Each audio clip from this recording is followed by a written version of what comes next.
السلام علیکم ورحمۃ اللہ تعالی وبرکاتہ۔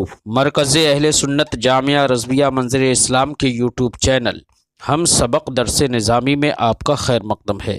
پیارے بچوں، جنہوں نے اب تک ہمارے چینل کو سبسکرائب نہیں کیا ہے وہ ضرور سبسکرائب کر لیں اور بیل آئیکن یعنی گھنٹی بھی بجا دیں تاکہ ہر ویڈیو کی نوٹیفیکیشن اطلاع اپلوڈ کرتے ہی آپ تک پہنچ جائے، اور اپنے ساتھیوں سے بھی شیئر کریں، شیئر کرنا نہ بھولیں تاکہ ان کو بھی فائدہ حاصل کرنے کا موقع ملے، اور بات پسند آئے تو لائک بھی کیا کریں اور اپنے قلبی تأثر کو ضرور کمنٹ کر کے بتائیں۔ بسم اللہ الرحمن الرحیم۔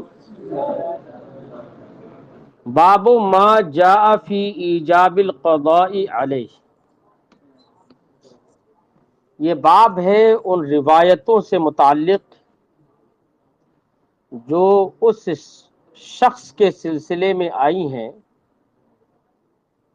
جس شخص نے نفلی روزہ رکھا اور روزہ توڑ لیا تو وہ قضا کرے گا، اس پر قضا لازم ہے، قضا واجب ہے۔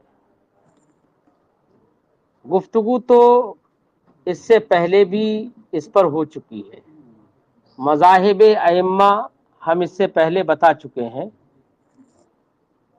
امام اعظم رضی اللہ تعالی عنہ اور امام مالک کا قول یہ ہے کہ اگر نفلی روزہ کسی شخص نے رکھا اور رکھنے کے بعد اس نے توڑ دیا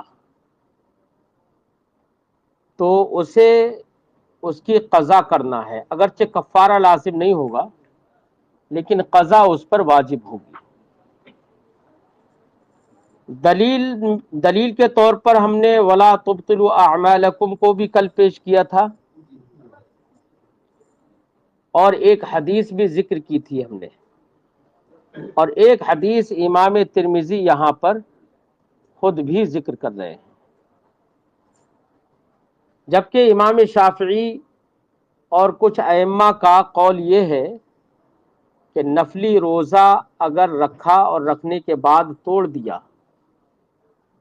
تو اس پر قضا بھی واجب نہیں ہے، جیسے کہ اول امر میں روزہ رکھنے نہ رکھنے کا اختیار تھا، ویسے یہ حضرات کہتے ہیں کہ ابتدا کرنے کے بعد بھی اسے اختیار رہے گا کہ روزہ رکھے یا نہ رکھے۔ انہوں نے بھی ظاہر حدیث جو اس سے پہلے گزری ہیں احادیث، اس سے استدلال کیا کہ سرکار نے فرمایا فلا یضرکی، یہ روزہ توڑنا تمہیں نقصان نہیں دے گا، یا پی لینا تمہیں نقصان نہیں دے گا۔ جوابات بھی ہم وہاں پر ذکر کر چکے ہیں۔ باب ما جاء فی ایجاب القضاء علیہ، یہ باب ہے ان روایتوں سے متعلق جو اس سلسلے میں آئی ہیں کہ نفلی روزہ توڑنے والے پر قضا واجب ہو جاتی ہے۔ حدثنا احمد بن منی حدثنا کثیر بن ہشام حدثنا جعفر بن برقان، ہم سے حدیث بیان کی احمد ابن منی نے، وہ کہتے ہیں ہم سے حدیث بیان کی کثیر ابن ہشام نے، وہ روایت کرتے ہیں جعفر ابن برقان سے، عن الزہری، اور وہ روایت کرتے ہیں حضرت امام زہری سے، ابن شہاب زہری سے، عن عروہ، اور امام زہری روایت کرتے ہیں حضرت عروہ سے، عروہ ابن زبیر سے، عن عائشہ، وہ روایت کرتے ہیں حضرت عائشہ صدیقہ رضی اللہ تعالی عنہا سے، قالت، انہوں نے کہا، کنت انا و حفصۃ صائمتین، میں اور حفصہ دونوں روزے دار تھے، نفلی روزہ دونوں نے رکھ لیا تھا۔ فعرض لنا طعام، تو ہمارے لیے کھانا پیش کیا گیا، کھانا لایا گیا تحفے کے طور پر۔ دوسری روایتوں میں جیسے کہ امام بخاری نے حدیث کی تخریج کی تو اس میں وہی الفاظ ہیں فَأُهْدِيَ لَنَا هَدِيَّةٌ، ہمارے لیے تحفہ پیش کیا گیا، وہ یعنی کھانا تحفے میں پیش کیا گیا، کھانے کی چیز کوئی پیش کی گئی تحفے میں۔ فعرض لنا طعام، تو ہمارے لیے کھانا پیش کیا گیا، اشتہیناہ، اشتہا یشتہی، اشتہا چاہنا، خواہش مند ہونا، اشتہیناہ ہمیں اس کھانے کی خواہش ہوئی، چاہت ہوئی، فاکلنا منہ، تو ہم نے اس کھانے سے کچھ کھا لیا۔ فجاء رسول اللہ صلی اللہ تعالی علیہ وسلم، تو نبی کریم صلی اللہ علیہ وسلم تشریف لائے، فبدرتنی الیہ حفصۃ، بدر سبقت کرنا، بدرتنی مجھ سے سبقت کر لی، فبدرتنی الیہ حفصۃ، تو حضرت حفصہ نے نبی کریم صلی اللہ علیہ وسلم کی طرف مجھ پر سبقت کر لی، یعنی وہ آگے بڑھ گئیں سوال کرنے کے بارے میں کہ روزہ تو توڑ لیا، کھانا کھا لیا، تو کیا حکم ہوگا اب؟ اس تعلق سے حضرت عائشہ کہتی ہیں مجھ سے جلدی حضرت حفصہ بنت عمر نے پوچھ لیا، آگے بڑھی اور سرکار سے فوراً سوال کیا۔ حکم شریعت جاننے کا یہ شوق تھا، ورنہ تو آرام سے سرکار بیٹھتے، اس کے بعد میں سکون سے پوچھ سکتی تھیں کیونکہ ازواج ہی تو تھیں، گھر پہ ہی رہتی، لیکن حکم شرع جاننے کے لیے اتنی سبقت کی۔ حضرت عائشہ کہتی ہے مجھ سے پہلے پوچھ لیا انہوں نے، آگے بڑھ گئی، تیزی سے آگے بڑھ گئی، دوڑی اور سرکار سے سوال کیا، اور اس کی وجہ بھی بتا رہی ہیں کہ ان کے اندر یہ مسئلہ شرعی یا حکم شرعی جاننے کا یہ ذوق، یہ شوق اور یہ جذبہ کیوں پیدا ہوا، اس کی وجہ کیا ہے، تو بتاتی ہیں کہ وہ اپنے باپ کی بیٹی ہیں۔ تو باپ کی بیٹی کون نہیں ہوتی ہے؟ سب باپ کی بیٹی ہوتی ہیں، لیکن کہتی ہیں کہ وہ اپنے باپ کی بیٹی، یعنی بتانا مقصد یہ ہے کہ ان کے باپ کو دیکھیے، یعنی حضرت عمر رضی اللہ تعالیٰ عنہ کو، کہ ان کا بھی یہی شوق تھا کہ کوئی بھی معاملہ سامنے آیا تو فوراً نبی کریم صلی اللہ علیہ وسلم سے دریافت کرنا۔ باپ کی چھبی اور والد کا اثر بیٹی میں نظر آ رہا تھا، یہ بتانا مقصد ہے حضرت عائشہ کا۔ فرماتی ہیں کہ فبدرتنی الیہ حفصہ، تو سرکار کی طرف حضرت حفصہ مجھ سے پہلے چلی گئیں، وکانت ابنت ابیہا، اور وہ اپنے باپ کی بیٹی تھی۔ تو باپ کی بیٹی تو سبھی ہوتی ہیں، لیکن مقصد کیا ہے یہ جملہ بولنے کا، کہ جو شوق و ذوق احکام شریعت جاننے کا حضرت عمر میں تھا وہی ان کی بیٹی میں موجود تھا۔ فقالت، تو انہوں نے عرض کی، اچھا اس سے یہ معلوم ہوا اس حدیث سے کہ حضرت حفصہ نے سوال کیا تھا، جبکہ اسی حدیث کو دیگر محدثین نے جب ذکر کیا ہے تو انہوں نے اس طور سے ذکر کیا ہے کہ اس میں یہ ہے فَسَأَلْنَا رسول اللہ صلی اللہ علیہ وسلم، ہم نے رسول کریم صلی اللہ علیہ وسلم سے سوال کیا۔ اور کسی روایت میں یہی واقعہ ہے، لیکن اسی واقعہ کی روایت جو ہے حضرت عائشہ اور حضرت حفصہ سے نہیں بلکہ حضرت ام سلیم سے بھی ہے۔ یہ بھی ممکن ہے کہ واقعات ہی متعدد ہو، حضرت حفصہ اور حضرت عائشہ کے لیے بھی یہ واقعہ پیش آیا ہو اور حضرت ام سلیم کو بھی یہ واقعہ پیش آ گیا ہو۔ تو روایتوں میں کسی روایت میں حضرت ام سلیم کا بھی ذکر ہے۔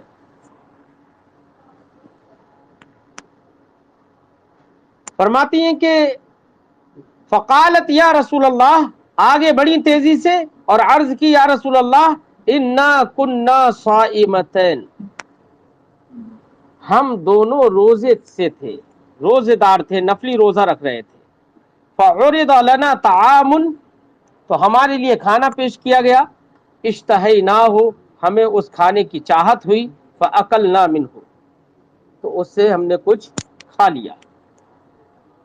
کیا حکم ہوگا؟ تو سرکار نے ارشاد فرمایا اقضیا یوما آخر مکانا، تم دونوں اس روزے کی قضا اس کے بدلے دوسرے دن میں کر لو. اس سے بھی پتہ چلا، اور کل میں نے ایک روایت ذکر کی تھی صحابی رسول کے بارے میں، سرکار نے فرمایا کہ کھا لو. وہاں پر تو حکم بھی دیا ہے سرکار نے کہ کھا لو. اس سے پتہ چلا کہ، اور فرمایا کہ اس کے علاوہ دوسرے دن میں اس کے بدلے روزہ رکھ لینا. اس سے یہ معلوم ہوتا ہے، وہاں پر حکم بھی دے رہے ہیں، اس روایت میں ہے کہ سرکار نے فرمایا کھاؤ، تمہارے بھائی نے تمہارے لیے تکلف کیا، ضیافت کا انتظام کیا ہے. اس سے معلوم ہوتا ہے کہ نفلی روزہ اگر کوئی عذر شرعی نہ بھی ہو،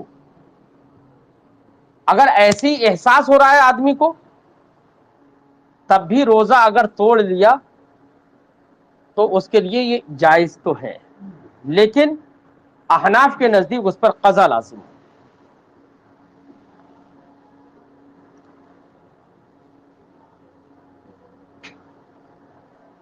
قال اقضیا یوما آخر مکانا. قال ابو عیسیٰ، امام ترمذی فرماتے ہیں وروى صالح بن ابی الاخضر ومحمد بن ابی حفصہ هذا الحدیث عن الزہری عن عروہ عن عائشہ مثل هذا. اسی حدیث کی روایت صالح ابن ابی اخضر نے بھی کی ہے، محمد ابن ابی حفصہ نے بھی کی ہے امام زہری سے، انہوں نے حضرت عروہ سے، اور انہوں نے حضرت عائشہ سے.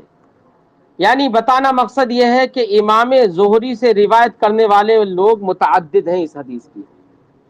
دیکھیے معقل میں کیا کس سے تھا؟ امام زہری سے روایت کی ہے جعفر ابن برقان نے، معقل کی سند میں یہ تھا نا. امام ترمذی فرماتے ہیں اسی حدیث کی روایت حضرت امام زہری سے صالح ابن ابی اخضر نے بھی کی ہے، اور محمد ابن ابی حفصہ نے بھی کی. تو امام زہری سے سننے والے یہ حدیث اور بھی لوگ ہیں. وروى مالک بن انس ومعمر وعبید اللہ ابن عمر وزیاد بن سعد وغیر واحد من الحفاظ عن الزہری عن عائشہ مرسلہ. اب ایک بات اور بتا رہے ہیں، ما قبل والی حدیث پر غور کریے، سند پر جو ابھی ہم نے پڑھی تھی، اس میں سند میں آپ دیکھیے، اس میں یہ ہے کہ جعفر ابن برقان نے روایت کی امام زہری سے، انہوں نے حضرت عروہ سے، اور حضرت عروہ نے حضرت عائشہ سے، حضرت عائشہ نے یہ کہا. تو براہ راست نبی کریم صلی اللہ علیہ وسلم تک بات پہنچ رہی ہے نا. اور یہ بھی معلوم ہو رہا ہے کہ امام زہری نے حضرت عروہ سے سنی، حضرت عروہ نے حضرت عائشہ سے یہی بات سنی، یہی حدیث سنی. تو وہاں پر تسلسل ہے، حدیث میں سند میں کیا ہے؟ تسلسل ہے. نبی کریم صلی اللہ علیہ وسلم تک سند پہنچی تو حدیث مرفوع سمجھ میں آ رہی ہے وہاں پر. اب دیکھیے یہاں پر کہہ رہے ہیں کہ یہی حدیث کچھ طرق سے جب مروی ہے تو یہی حدیث مرفوعا نہیں بلکہ مرسلن مروی ہے. یعنی راوی نے اپنے شیخ کو چھوڑ کر اگلے والے شیخ سے کہہ دیا کہ ہاں انہوں نے یہ بیان کیا ہے، اپنے شیخ کو چھوڑ دیا. تو بعض روایتوں سے یہ معلوم ہوتا ہے کہ یہ حدیث مرفوع نہیں ہے بلکہ مرسل ہے، اپنے شیخ کو راوی نے چھوڑ دیا ہے. اب مسئلہ یہ ہے، اسی بعض روایتوں سے معلوم ہوتا ہے کہ یہ مرفوع ہے، بعض سے معلوم ہوتا ہے کہ یہ مرسل ہے. تو صحیح کیا ہے، حقیقت کیا ہے کہ مرسل ہے، مرفوع مانی جائے یا مرسل مانی جائے، کس چیز کا یقین کیا جائے؟